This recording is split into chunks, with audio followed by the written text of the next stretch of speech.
So as you guys know, JJK chapter 269 just dropped and it has some really mixed reception from people. Some people love the fact that the world was built on with all of this new Shadow School stuff, and other people just think that this was a complete tangent that had no place near the end of the story. So I thought I would weigh my 2 cents in on this chapter and give you guys my thoughts as well. So first and foremost, I want to just talk about all the new Shadow School stuff that was brought up in this chapter and generally what I think about it. So while it's interesting, I don't necessarily think this was the best place to explain all of the new Shadow School stuff, and I wish it was explained earlier in the story instead of just being thrown at us all at once in this chapter. However, that's not to say that this point was inconsequential, as I think it adds to a lot of the world building and sort of establishes the old regime that Gege is really known for taking down, like he did with the higher-ups. And in these last few chapters, I could see that Gege is trying to establish a Jujutsu society that really realizes Gojo's dream of having a new future for Jujutsu. This is going to be a world where all of these big clans and leaders are gone, and Jujutsu is going to be able to be used freely by those without too many restrictions placed on them to ultimately make the world a better place.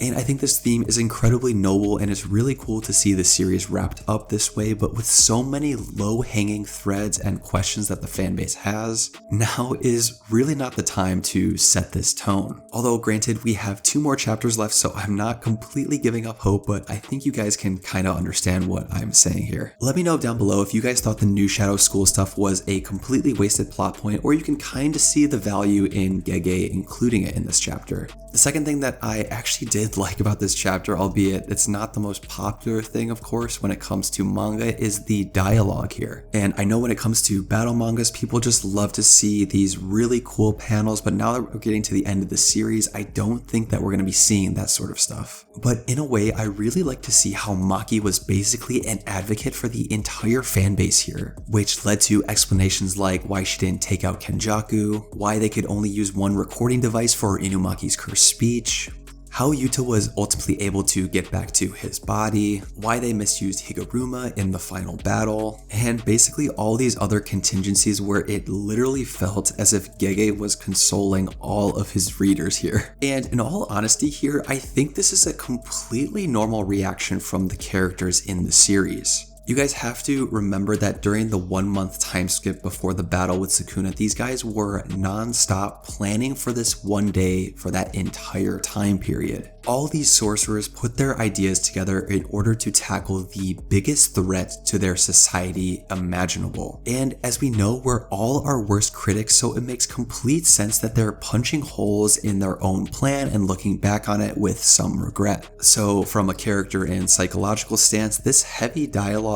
kind of makes a lot of sense to me. What I think is obviously weird though is that there is not a single mention of Gojo himself throughout this entire chapter. Well, basically they discuss what happened after Gojo's defeat and obviously Yuta swapping into Gojo's body, but there's really no mention of any personal feelings about this dearly beloved mentor. And it would absolutely shock me if Gege never gave us closure on things like what happened with Gojo's body, what they did with it, and where it is to this day. And contrary to some popular belief, I don't think that Gojo is going to make a re-entry into the series or this grand entrance completely surprising everybody. As I mentioned earlier in this video, Gojo's entire plan was to improve Jujutsu society and eliminate all of these higher-ups that dictate everything. And the way that things are set up, it just wouldn't make sense for Gojo to be within the story with all of these revolutionary changes that are being made.